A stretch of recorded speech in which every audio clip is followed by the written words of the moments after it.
Chairman साहब जिंदाबाद, chairman साहब जिंदाबाद, चेयरमैन साहब जिंदाबाद, सिंह हिंदू जिंदाबाद, चौधरी ब्रजेश्वर सिंह हिंदू जिंदाबाद, चेयरमैन साहब चेयरमैन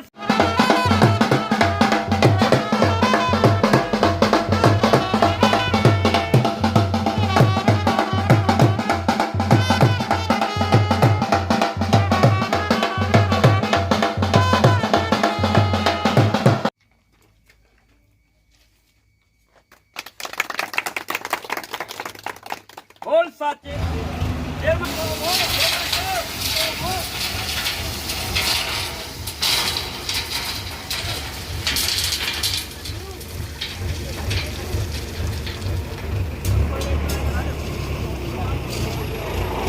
साहब जी पिछले 70 दशकों से जब से देश आज़ाद हुआ है तब से सड़क में एक भी बार फ्लैग टॉपिंग नहीं हुई थी। ये काफ़ी समय से डिमांड थी। जब से पंचायतें लगातार इलेक्टेड हुई है, जहाँ की सरपंच साहिबा जो रितु चौधरी जी हैं और जहाँ के जो बीडीसी चेयरमैन हैं, इन्होंने काफ़ी मशक्क़त की। पिछले साल क्या हुआ कि हमने 2,74,00,000 की इसकी DPR तैयार करवाई थी। एडवाइज़र साहब ने इस सड़क को मार्क किया था। उसके बाद 23 लाख रुपया इस सड़क को मंजूर भी हुआ। तो डिपार्टमेंट की नाकामियत की वजह से जो वो 23 लाख रुपया लैप्स हो गया, क्योंकि ये किसी और बंदे ने टेंडर लिया था। अब ये सिटी टाउन में अप्रूव हुई है। ये माता रानी की मेहरबानी है। तो मैं तो चाहता हूँ कि नवरात्रों में ही माता रानी महामाई की ऐसी कृपा बरसे कि जो लोगों की 70 साल पुरानी डिमांड्स थी वो पूरी हो जाए, और लोगों को जो 7-8 किलोमीटर दायरे में गुजर के जाना पड़ता था, कम से कम ये रोड 1.5 किलोमीटर का दायरा हो जाएगा।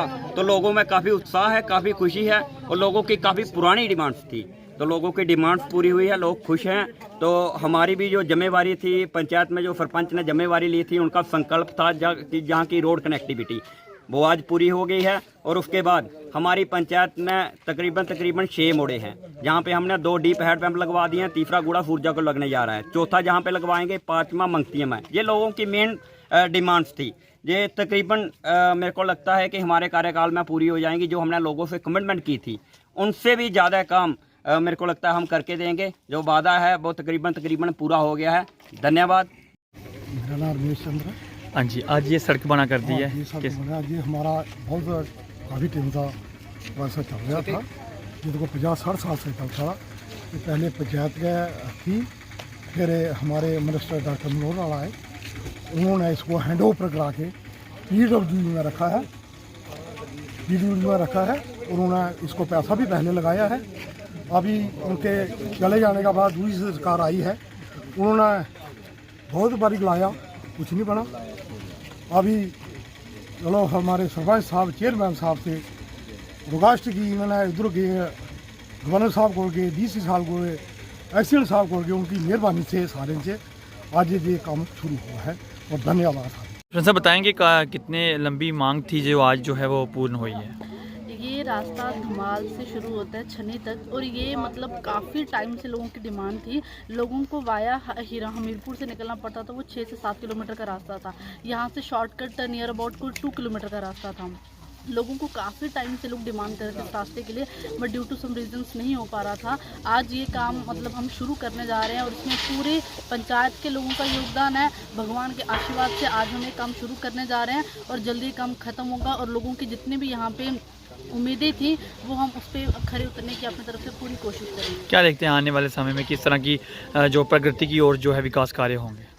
भैया पहले तो मतलब सबसे पहले तो रोड कनेक्टिविटी होना तो बहुत ज़्यादा ज़रूरी है पंचायतों के डेवलपमेंट के लिए। तो फर्स्ट ऑफ ऑल तो वर्क हम उसी पे कर रहे हैं, और मतलब हर तरफ से हम अपनी कोशिश कर रहे हैं कि पंचायतों को रोड कनेक्टिविटी प्रॉपर मिले, और फिर फर्दर हम आगे काम करते रहेंगे पंचायत के लिए। चेयरमैन साहब बताएंगे, कहते हैं कि गांव की पहचान जो है वो सड़क से होती है, तो आज यहाँ पे काम शुरू हुआ है, क्या कहना चाहिए?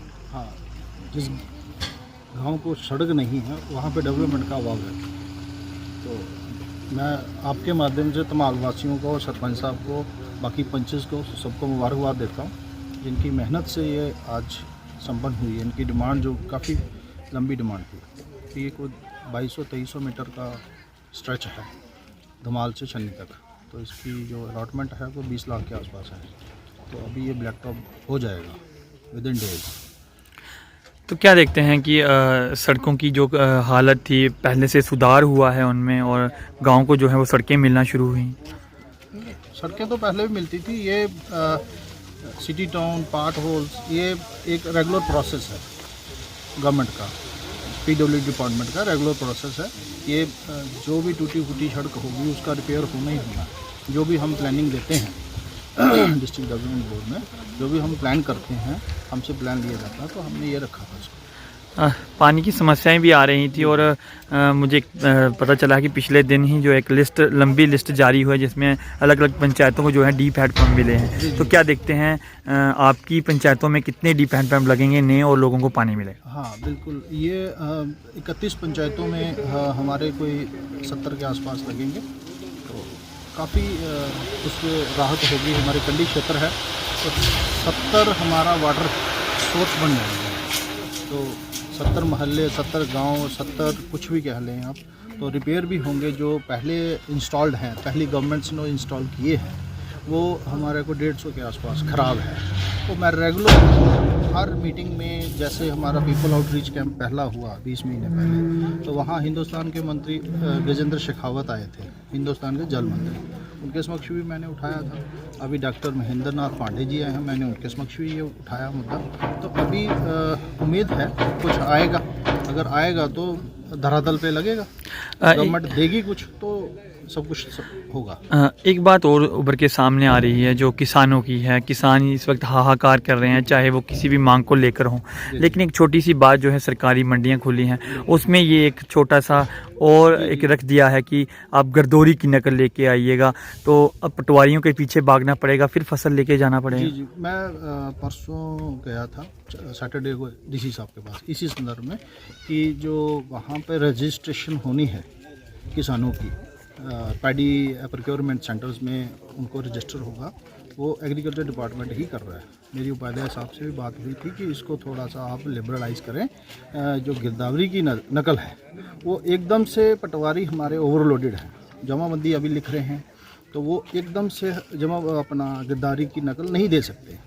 तो उनको उनका आधार कार्ड को ही आधार माना जाए, या केसीसी को आधार माने, या कुछ और भी उसमें, मतलब जैसे एग्रीकल्चर महकमे के हर गांव में, हर पंचायत में एक एक असिस्टेंट है, उसको पता है कौन जिम्मेदार है, कौन दूसरा है। अगर मैंने आपकी ज़मीन पे धान लगाया तो आपकी गिरदावरी की नकल मुझे थोड़ी मिलेगी जी। वो जो मतलब रेंटेड लेते हैं किसी की ज़मीन, आप अपनी ज़मीन नहीं चला सकते हैं, तो आप मुझे रेंट पे देते हैं, तो उसमें मैं गिरदावरी की नकल कैसे लगाऊंगा? फिर आपका अकाउंट खुलेगा, आपके अकाउंट में पैसा आएगा, तो जो बीच में जो लगाने वाला है किसान, वो कहाँ जाएगा? जिसने खर्चा किया, जिसने मेहनत की है, उसके अकाउंट में तो कुछ आएगा नहीं। तो क्या आश्वासन मिला? तो उन्होंने बोला कि मैं बात करता हूँ अथॉरिटी से, क्योंकि जो भी इसमें नॉर्मलाइज करेंगे इसको जैसे भी हो सकता है, लेकिन गिरदावरी की नकल वो उन्होंने बताया कि हो सकता है कि अनिवार्यता इसकी ज़्यादा हो। फिर मैंने उनको सारी चीज़ें बखूबी बड़े अच्छे तरीके से उनको समझाई, उनके दिमाग में भी पड़ी कि हमारे लोग जो हैं वो दूसरों की ज़मीनों पे ज़्यादा काम करते हैं, तो उसके लिए हमें प्रॉब्लम आ रही है। तो आधार कार्ड को ही आधार माने।